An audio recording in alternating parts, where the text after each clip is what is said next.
Hey, and welcome to Thinking Inside the Box, a LinkedIn live stream. I'm Drew Boyd. We're also simulcasting over to YouTube and to my Facebook page. It's great to be back with you. I've been doing a lot of podcasts lately on this channel. As you know, it's twice a week, every Tuesday and Thursday at 11 a.m. Eastern Time. And today, our topic is, let's say, a little bit more serious, a little bit more somber than usual. Usually, I talk about things related to creative thinking or thinking inside the box, a set of tools that help you improve how you go about your day to day life. And today is that as well. It's about how to be more resilient, how you especially face challenges. God knows we all have our challenges in life. And my guest today is certainly qualified to speak to that topic of challenges. Let me bring up his profile, and when I show this to you, you're going to see that my guest is pretty qualified. His name is Doron Maman. Doron, the theMTdoc Maman, and I'm going to have him explain that to you. But as you see, he's a PhD student, speaker, and he's the host of the Brain Tumor Battle podcast, which I think is a pretty fascinating topic. And so, without further ado, let me get my guest on here, Doron. There he is. Hey, Doron, Drew. welcome. Nice to have you back. Now, I should remind people this isn't your first rodeo. You have been on the show before, and in the past, you've talked about this topic of resilience. But I want to ask you first about your nickname, the MT Doc. What does MT stand for? All right. So, first of all, I'm so happy to be back and even happier to see you, and we'll get to those reasons later. But um, MT stands for mental toughness. And although I am not yet a doctor, I am in that process. I'm in that hustle. I'm in that grind of developing that PhD. But I will sharpen something. A lot of people, one of the things that come up in my lectures and my seminars is the difference between mental toughness and resilience, which are often discussed in an interrelated fashion, but we're actually talking about two different things, right? Resilience in the most basic form is you get knocked down, you get back up, and you want to get back to some previous baseline that you previously experienced. Mental toughness, we're talking about leveraging. And that's a major, major word that I really put a lot of emphasis in my course that I teach in the university, my online courses. The idea of leveraging pain, of really turning it into a springboard that will launch you to a higher place. So it's not about getting to that same place, but it's getting to a higher level. So the MT Doc is an online community that I manage where once a week, once every bit of time, I give mental toughness research updates and anything related to mental toughness to hopefully inspire people to springboard themselves or leverage that pain that they're experiencing. If you just joined us, we're on Thinking Inside the Box, a LinkedIn live stream. I'm Drew Boyd. If you've just joined us, go ahead and put your name and where you're from in the comments. I'd like to hear from you. I see a number of you logging back in here. So, Duran, the MT Dog, mental toughness. How did you get started in this business of mental toughness and resilience? Tell me your story. I got beat up all the time. I imagine the Target logo. I had one on my chest. I had one on my back. As a kid, I can tell you that I was the number one target beaten up. I even remember when I was a sixth grader, there's three kids in ninth grade that were punching me and they were beating me down. All of a sudden, I feel from three pairs of hands to two pairs of hands to one pair of hands to no hands. I turn around and I look up and I see my mom is actually beating up all three of them. And because I was so ashamed of myself, I said, I have to start developing the physical ability to protect myself. But beyond the physical ability, it shifted into the mental ability. You see some of the world's strongest men, and they're big and they're buff and they're ripped. But if you have the mentality of a cat, you can't be a lion. And it's something that I started to understand more and more and more, which is why I went deeper and deeper into this world. It went from there to I grew up in the States, I moved to Israel, a whole different mentality.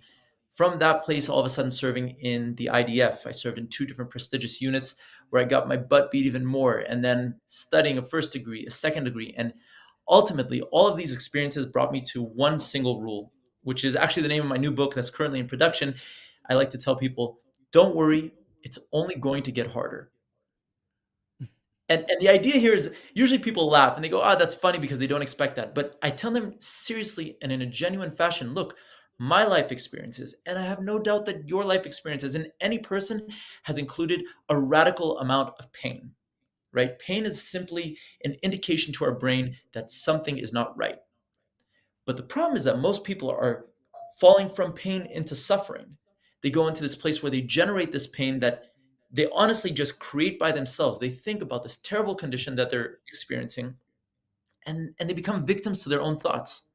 I think the place that really summarizes it best is, and it's one of the quotes that's changed my life, especially during these times, is a quote by Seneca, a Stoic philosopher, who used to say that man suffers more in imagination than he does in reality. And it's exactly that.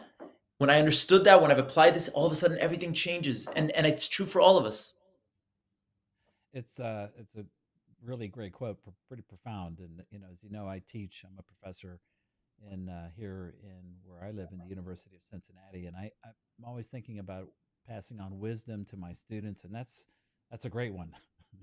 It's so true. Now, people can't help but notice you have a large bandage over your head. You've had a recent health challenge, and I think that is probably a good time to tell us what happened. So if anyone thinks that I got in the ring with Mike Tyson, unfortunately, that's not my story. Um, but approximately, it was actually about 50 days ago to the day, I was sitting down in my office. I actually just handed in my new book for publication. It's a 3, 4 month process from here. And as I hand in this book, don't worry, it's only going to get harder. I go back to my office, and all of a sudden, I have this pounding headache. I can't explain. It wasn't the worst headache I ever had. I just remember the first thought that came into my mind is, I don't feel I can operate a vehicle right now. I came home very carefully. The following morning, I woke up and I started vomiting water. And I'm a health freak. I've done marathons. I did the Wim Hof ice bath with him for a week in Spain. I mean, you name it, I've done it. Even in my own wedding, I didn't have shots of alcohol. I always had the barman walk around with one shot of water in the corner just for me. And I started feeling something is not right. Long story short, I make it to the hospital. And in Israel, there was a big major holiday that we're preparing for. And I'm on the phone call trying to make sure that everything's organized for my kids. I have 2 beautiful kids and a beautiful wife. And as I'm preparing everything, as soon as the holiday enters in the evening hours, I remember it was 5:41 p.m. All of a sudden in the ER, 3 doctors walk up to me and say, "There's an ambulance waiting for you outside. We found something in your brain." And I'm sure they're pulling a joke on me. And I'm saying, "No, I think you guys met the guy next to me, the woman next to me." And they go, "No, no, no, go outside." And they take out a wheelchair. All of a sudden, I'm being wheeled into an ambulance. And they're telling me, "We have to put you in the neurosurgery ward. We found something in your brain." Now, again, I'm a very active, I was just before 36 years old. They tell me, "Go to sleep and wake up in the morning." Now, I didn't understand where I was at the time, but I was literally on the scariest floor of the hospital. The floor that you turn right, you go to cardiothoracic open heart surgery. You turn left, it's open brain surgery. This is the place that all of a sudden turned into my home for the next bit of time. The kind of place that every night you wake up and someone else wakes up and screams. You hear people screaming, "What are you doing? Where's the police? Where am I?" And if they're not screaming, then you're even more concerned because you don't know where they are. I mean, this is the kind of place that every morning when the nurses walk through the halls, the first questions Wow. they ask you is, "Do you know what your name is? Do you know what year it is? Do you know where you are?"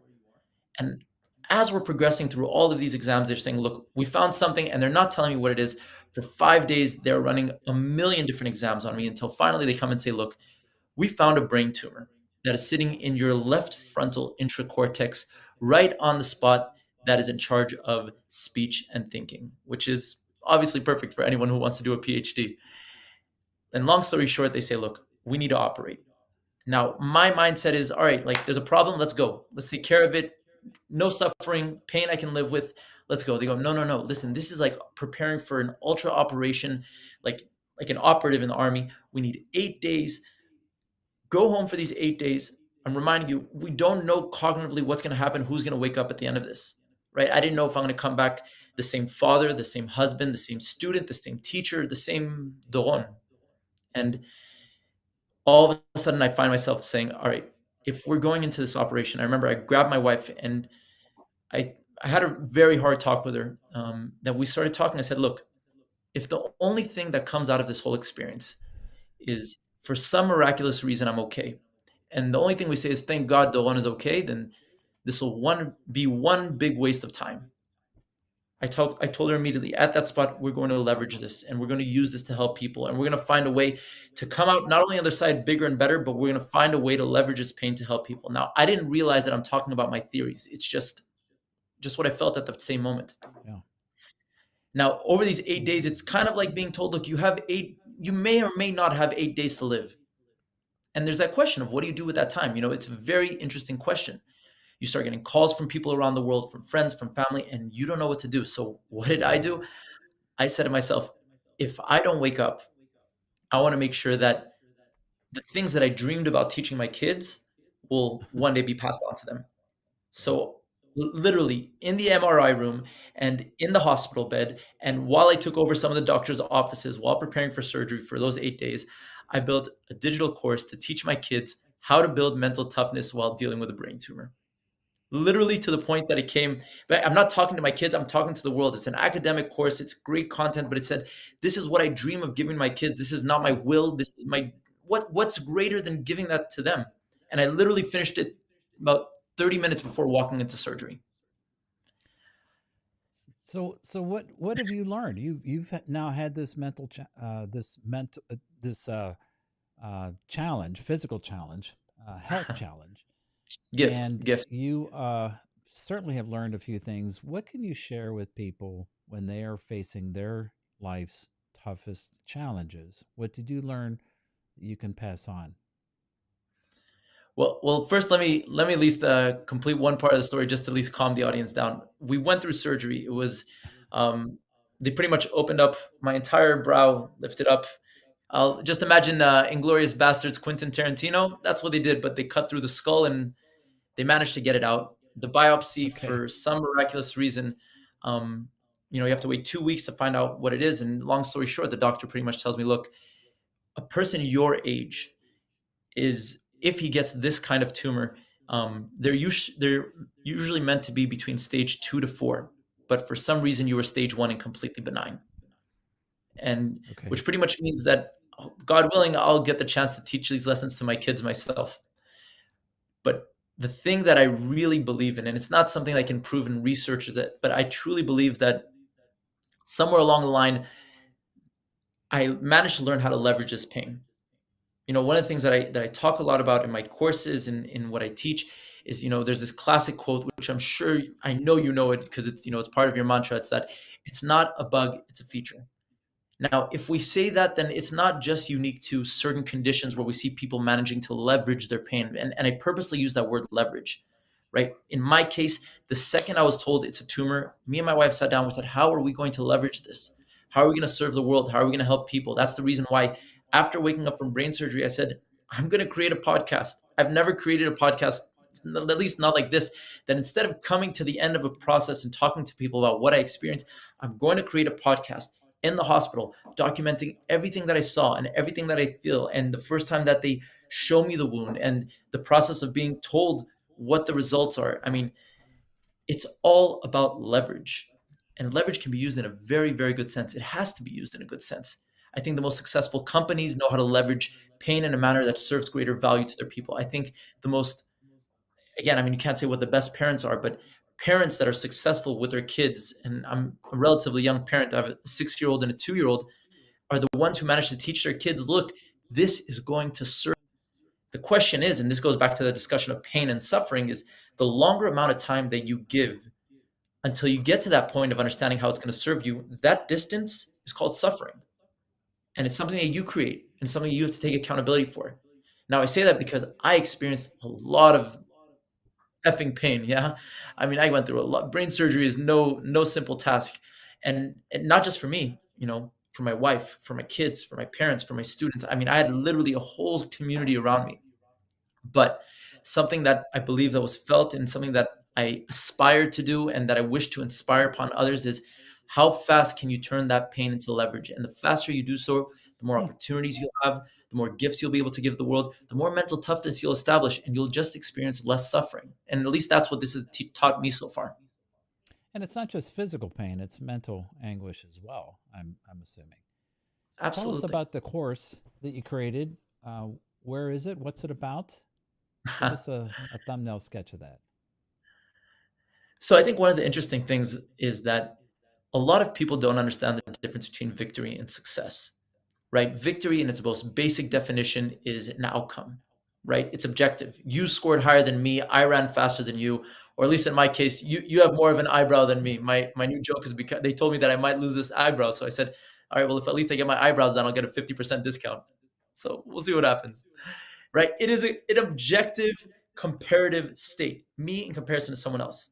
Now, we all have that. We all experience that. Every single person is in that route.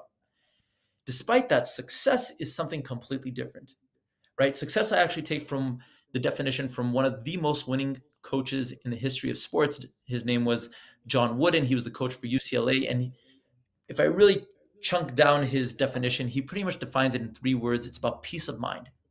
It's about going into bed at the end of every process, at the end of every single thing you do, and saying, do I believe that I gave everything I could? And if the answer is yes, sleep well at night. And if the answer is no, get your butt out of bed and do something about it.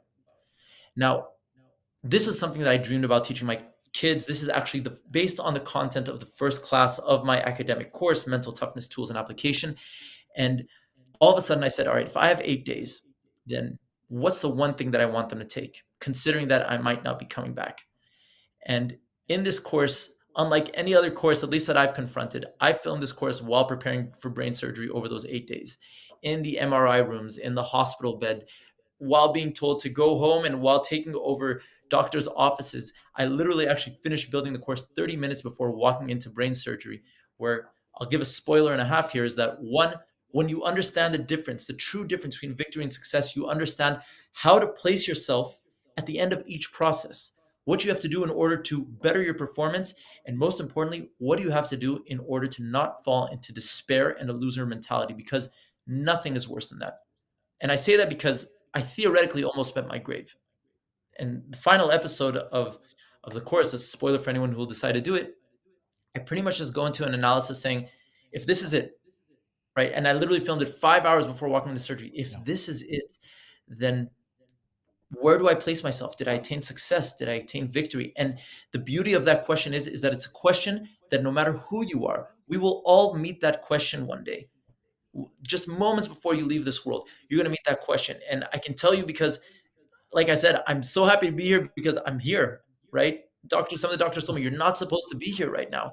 Before that moment that I almost met my theoretical grave, I can tell you that there were places that I definitely did not achieve victory. I didn't get the money I wanted, the trophies or whatnot. But that feeling of success, knowing that if this is it, I did everything I could to be the best father, husband, player in this game of life, then you can sleep quietly, whether they're cutting into your brain or not. And that's what the course is about. And where can people get access to it? So right now, literally as we speak, my website is being built. It actually was in the process of being built prior to this. So the website is a bit on hold. However, if there is anyone who is interested, I currently am selling it very, very cheap compared to what I'm about to upsell it for. So what I recommend is to just send me an email. My name, as you see on the screen, Doron at theMTdoc.com, and I'll make sure to connect you however I can. In addition to that, if anyone is just interested in joining the general MTdoc community, it's a WhatsApp group, no spam. I'm the only person who sends updates there, where once a week you get content, WhatsApp messages, podcasts, research related to mental toughness. My goal is just to spread the word there. So feel free to write to me as well, Doron at theMTdoc.com, and I'll help you from there. That's great. So a new book, new course, a new year And a new coming start. up, a new lease on life. One eyebrow. I give a new definition. I give a new definition to unibrow. Yeah. Okay. Well, Doron, it's been great having you. Thank you so much for sharing your wisdom about this and the wisdom of others. It's also important that we embrace those that have come before us with what you've gone through. I hope people have been able to take away some good insights too about the challenges they face, especially towards the end of the year. You know, we all have something we're dealing with, and you have helped people get a little further along in that process. I wish you the best in 2025. Love to have you back on the show. I'm sure we'll be having you back soon. Anytime. It's great to see you, Drew. Take Be care. well, man. Thanks. Bye-bye.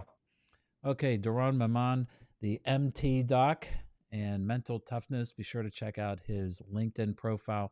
Keep up with him and what he is doing. Next week, we will get back to a couple of podcasts on Tuesdays and Thursdays. And in 2025, I'm lining up a long list of guests, fellow LinkedIn learning instructors that have a lot to share in a variety of fields. It'll be fun to get into their heads and talk a little bit about their projects and their courses here on LinkedIn. Until then, you be good. We'll see you again. Bye-bye.